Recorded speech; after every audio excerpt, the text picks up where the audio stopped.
Martin and Felix, it's so cool always to, be able to sit down with you and catch up, and thank you for welcoming us to discover a new watch. But before we get to that, I just wanted to say how cool it is that we're seated here in this building, surrounded by these historic elements of a time that's gone past. Past, present, future is an important theme, at Urwerk. This is something we really love. So this building for sure has a history of 700 years. But then still we have very futuristic, our machines, our minds are working here. So there's a combination between the past, present, which then becomes the future and avant-garde somehow in what we are doing. So it's a pleasure to be here in this Bourg de Four since 2 years now. I love that because it's so unexpected. You're standing outside the building and you never guess that this kind of watch, this futuristic kind of inspiration, creations are made inside. But I think that's what you like to play with as well, Martin, like this tension between... Absolutely. No, of course. I mean, we human beings are somehow human beings because we remember and then we predict, so you're out of what you experience, you create also the idea of what could happen in the future. And so you definitely need in this system, if it's art or also in watchmaking, you need to have that whole history behind you, and you can quote from it, you have to know it, and then you can play with it. Now, I don't imagine that this is the case for a lot of people, but for those who are not super familiar with Urwerk, could you tell us a bit more about the connection between this beautiful old antique clock that we're seeing behind us and what Urwerk is creating with its watches? It's watchmaking. It's watchmaking today, but what is based with my father restoring these clocks still today. So it's a time indication for sure, but it's also a whole philosophy of time telling. Time telling in a time display with satellite hours, which are indicating the minutes, which are moving very slowly actually from 0 to 60 minutes. And it gives you another perspective, another feel of time. And this is something, when I saw that when I was a child, looking at my father's bench when he was working on this clock, it was very inspiring to me that you can show differently the time than with a minute hand or an hour hand. It's a mixture, 50-50, so the hours are digital, the minutes are analog. That was invented by Italian clockmakers in the 17th century.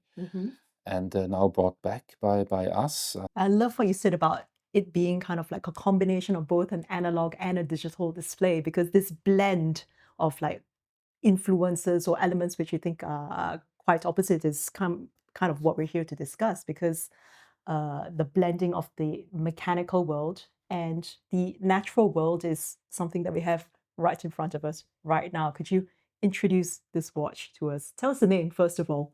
So here we have our latest development. This is the Urwerk 150 Scorpion. Which is why we're wearing gloves, so we have to be careful because dangerous dynamite, exactly. Dangerous animals handled with care. Exactly, and it bites actually, or as you actually were learning to me before, it stings every hour once. So you have really a very connected carousel flyback mechanism, which is connected to the satellite hours. The hour is highlighted somehow by the minute hand. So you have this red concentration, and then the rest of all the hours are hidden by the rest of the flyback minute hand. So now we are going to 8:45, 50, 55, and then suddenly is happening the sting, or what I also call it, the perfect storm. The perfect storm, which aligns different mechanical situations all together in a perfect next hour indication on 0 minutes. So you have the next hour here, which is here the 9th hour. You have 240 degrees of flyback mechanism, but in the same time, you have also 270 degrees on each satellite. It's as quick and as powerful as the sting of a scorpion, to which is named. And it's like, very sort of almost, as you said, mesmerizing, riveting, like you can't look away. Like your eyes are just caught by it.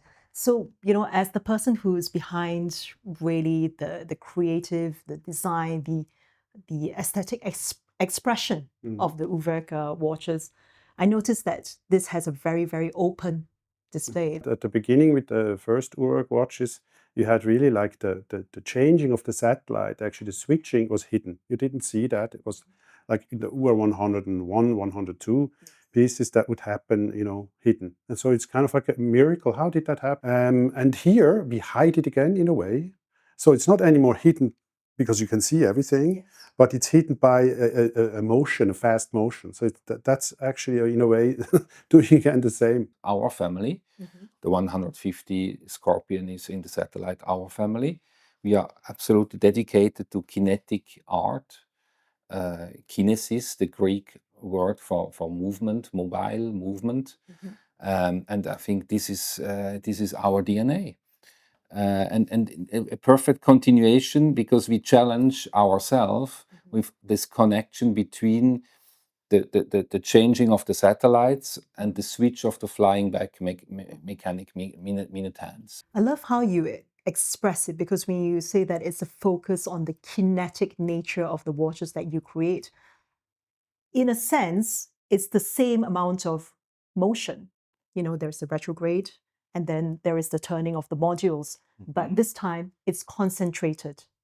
Because I think you explained that in previous models, they were moving separately, as we can see from Look at this one. exactly. 110. So We have two separate mechanisms on the 210, 220 family. And here the two mechanisms actually are connected by a center wheel and the connected main spring, which is actually activating the whole thing together in one moment. There's just one point of control, basically. Yes, exactly. And this is a totally new module, a new movement we had to create over the last 18, 20 months. And we are very happy actually that it works so fine and refined immediately, because it's a big challenge. It's totally new. And when it all turns at once, rather than turning separately, you have the retrograde turning separately here, and also the modules turning in at different time. This is all kind of in a single burst. In a single burst, exactly, Susan. But one thing, what it happens when you go back, actually, so you can forward set the time and for sure backwards set the time. And when you do backward and you go to the last hour, let's say, the whole carousel is deconstructing itself. And then you can see and understand the complexity of all these movements which are happening. You see, it's kind of really a decomposition of the carousel at that moment when you go back 1 or 2 hours. But then when you go forward again, immediately the two mechanisms, they join together and they precisely show the hour and the minute. So that's another They challenge. find each other again. They come back. It's another a big challenge for the engineers actually to make a mechanical movement, not only to show the time in the moment, but also to be adjustable. But that's the fun part about working at Urwerk, that you always get to try new things. You get to experiment with new concepts. That's what we're in it for. Yeah, exactly. I mean, even as someone who mostly puts a stamp on the design side of things, this must be super, like you really get to kind of stretch your creativity in different senses with limits, of course. No, but limits are extremely important. And of course you have, because it's an object, a functional object. It tells you the time. That's one thing. To be a watch, it has to do that. But it has to also be comfortable on your wrist.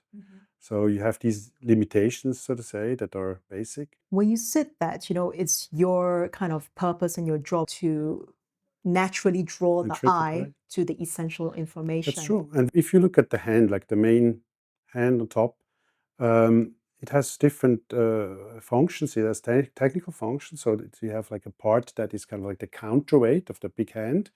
But then it also hides, the digits. It somehow distorts them so that they are not, bothering you reading the actual number that is important. And so there's a way of like hiding things, concealing things, or showing things. That's always like part of the game, of course, to play with that. And of course, like the aspect of the strap itself, which you were saying in relates in terms of comfort, but also I think there's quite a good link with the name of the watch itself that you call Scorpion, and here we have the these segments. It's a bit like the somehow like it has an insect feel to it to a certain degree, but also of course super comfortable. It's kind of like continuing the shape of the case. That's very special with this watch. Maybe the first time that we do it, that you have like a strap or a bracelet, something in between, that's somehow like almost like floating out of the case. You know, it's kind of finished. It's like one unit. It works together. I love that. It's all the like tiny little details, like the texture of the strap that kind of controls the impression that you feel on the wrist and relates to comfort. How the design of the hand also helps to control where the attention goes on the watch.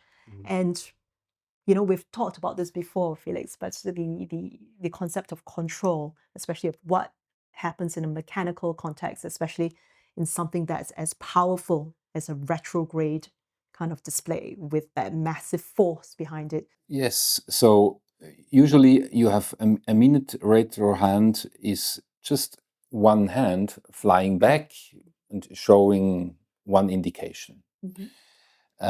Here it's actually a whole mechanism,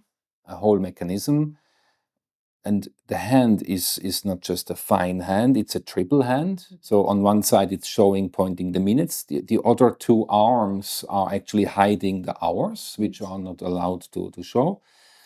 So and all this adds up to a certain inertia, which if you don't release in a controlled way. Exactly. So we use aluminum and titanium, light metals and strong metals, to keep the form, the precision of these functioning the best we can. But still, for sure, we have a much higher weight and as a usual little fine hand flying back. Yes. So that's one of the biggest retrograde mechanisms I know in watch history, the watchmaking history. And not only the minute hand is one of the biggest, but in the same time, we are moving 3 satellites. At the same time. In the same time, the right position. But all that has to be perfectly calculated, because if all this calculation is not wrong, the line up between the minute hand and the hour, satellite hour, they go off very quickly. Yes. Because it's amplified by this 270 degrees forward spinning effect of the satellite. So all that ends up in a big inertia when you fly back, and that we have to control by a little turbine. We have here this little turbine with 6 little propeller turbines. This is spinning actually 320 degrees, while the rest is spinning 270 degrees. So this is actually taking away from that inertia flyback energy. It's a principle of fluid dynamics. Smoothing the motion. We know this kind of function for minute repeaters or grandson rays, this fan or propeller, controlling the speed of rotation. Here, the flyback speed. Of the whole mechanism. It's the whole concept of idea synthesis. I imagine this is something that you're always kind of like taking new ideas, taking new inspirations. You're building on top of what the others already developed. You kind of learn from the watchmaker masters from the past, and then you create your new ideas. Based on it. You try really to understand each process, and then you have this puzzle, a puzzle of decomposed processes of mechanisms, and then you repuzzle them into a new picture. Yes. when you need them for a new time indication or a new mechanism. Martin, like not from a mechanical point of view, but from a sort of design and creative and aesthetic point of view, what sort of new ideas or concepts or sort of elements are you trying to express in this watch? Yes, I mean, we work already with this time indication for a moment, and you have like a few options, regarding the geometry with the satellite complication here. We really enjoy to develop it, and also, of course, develop the case in different ways. As I was talking before about the different shape, that we started with the UR-150, where actually the mechanism is more revealed. It's kind of right underneath of your eyes, but then you can still play with it, as I said before, to conceal it, in a way, in different ways. So yeah, it's a playground. It's interesting for us to further get to know it. Basically that. Do some new research. When we introduced the 100, actually, like 5 years ago, suddenly you came to me like 6 months later and you said, okay, but it could also be very interesting to use a similar form, this hexagonal form, but with a perfect sphere. You had it quite quickly, actually, like that idea. bent on a sphere. Because actually one thing that I observed is that apart from obviously the earliest watches, this is one of the most simple forms, simple case shapes that you guys have. And but that simplicity is still, accompanied with a lot of complexity in terms of like what you described, in terms of the orientation of the satellites, in terms of like maybe some of the details on the case middle. It's a more elegant or more subtle way of doing it. You can, at the beginning, the case idea was kind of like a bit, like a shield protecting the the mechanical world. It was surrounding it, somehow keeping it, but it's constantly developing. It's an evolutionary process, so to say. I love that. It's this like sort of concept of, once again, coming back to the beginning, going back to the past, like, going in circles, maybe revisiting an idea from, like what you guys did before. And it's so, once again, it kind of brings us back to this building where we are and like the medieval sort of spirit of it. Moment, but it has elements that lead you to the future. That's absolutely true. So of course, when you create something, you already see with it, where you could go in the future. It gives you hints for what is to come. But that's actually at the moment our present.